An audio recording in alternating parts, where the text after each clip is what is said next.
So here's a night of spring migration recorded at 44 um, kilohertz sampling rate, which produces recordings where we can observe the sounds up to 22 kilohertz, which is close to the limits of human hearing for young people.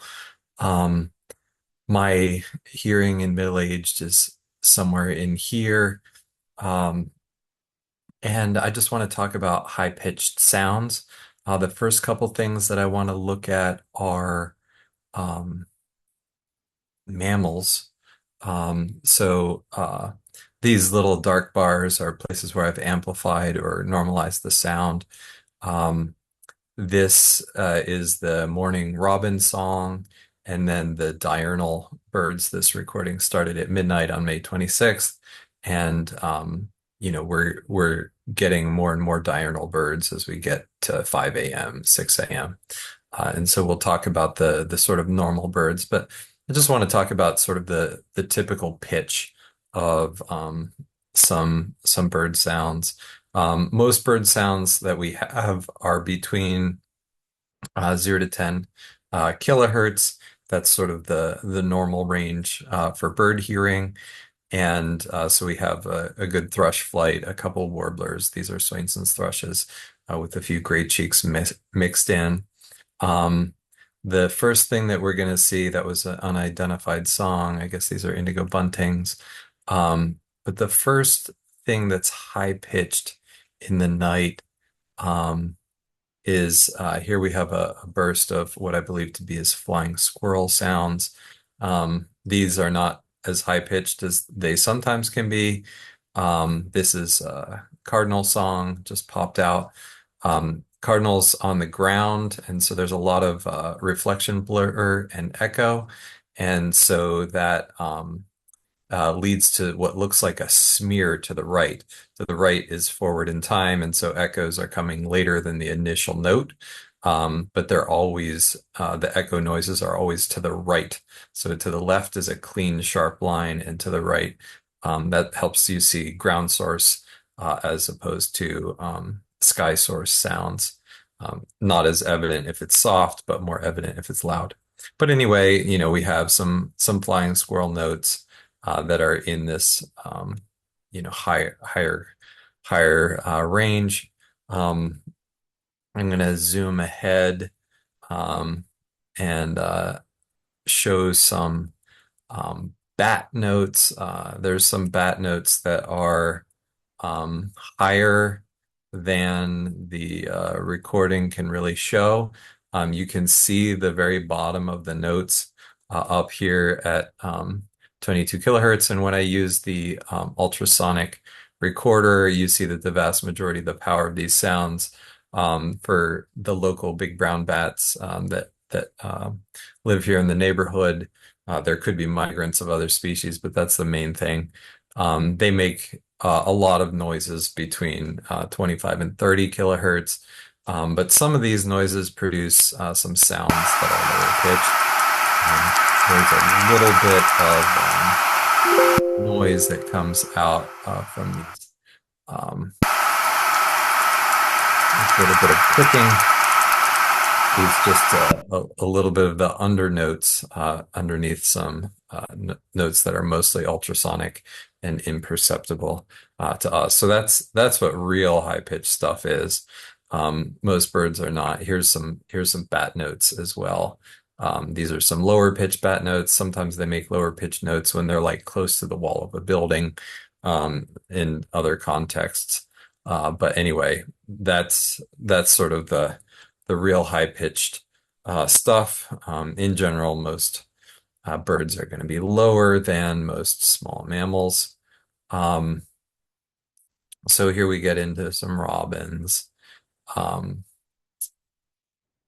This little pulse here is just a microphone calibration thing that it makes those notes occasionally just to prove that it's working. There's something that I would note about the robin call notes is the closer that the robin is to the mic and the louder it is, the more of these overtones you see. So like this is not very close to the mic. This is a chipping sparrow, but there's a bit of overtones, sort of harmonics that sort of match the pattern of these low notes.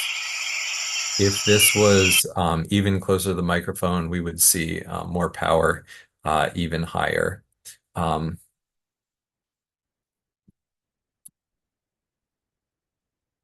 they sort of match the pitch of the undernotes. This might be a bicycle brake. I'm not sure what this band of 10 to 11 kilohertz is. Um,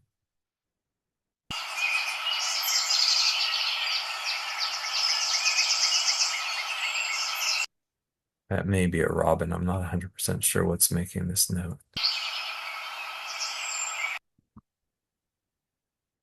Perhaps a robin or a starling with a high overtone above it. But the bass note for most bird calls is generally going to be um, in the 0 to 10 range. It's sort of unusual to be higher. So here we have chimney swift, and you can see that the dark note here is mostly between it looks like between eight to 4 kilohertz, but the overtone, this part here, it looks like it's from 15 to 8.5 or 8. So, essentially doubled for these notes. How high these marks appear mostly depends on how close the bird is to the mic. This blue jay note, these are softly disappearing, but if the bird was closer, you would see that there's more and more faint overtones at higher and higher pitches. Here we have a really clear and sweet cedar waxwing with, very fine overtones, at again approximately double the pitch of the previous, so 14 to 7. If it was closer, would we see another set up at 21? I'm not sure. Here, the great crested flycatcher note, we have a line here and a line here of different overtones. Again, if it was closer, we would see more high-pitched stuff, more cedar waxwing notes. So there's a few more things I want to point out. Here we have a robin whinny, and you can see that that's going off the charts. It's fairly close to the microphone, and how high would it go? It mostly just depends on how high quality your mic is and your sampling rate.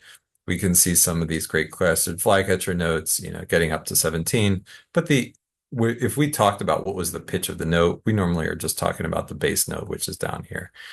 So that's that. Oops, I skipped back to the beginning, hit the wrong key there. There's a couple more things I want to show you here at the end. Well, let's just go right to the last one. We've had some grackles flying over, and sometimes the grackles call right as they're close to the microphone as they're going by. So let's just find, there's probably an airplane.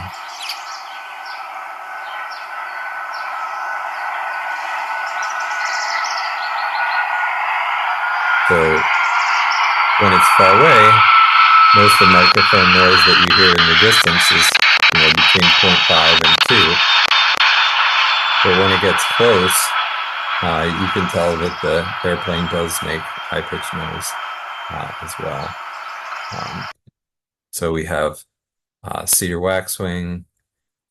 Some of this, I believe, is chipmunk, quite high-pitched.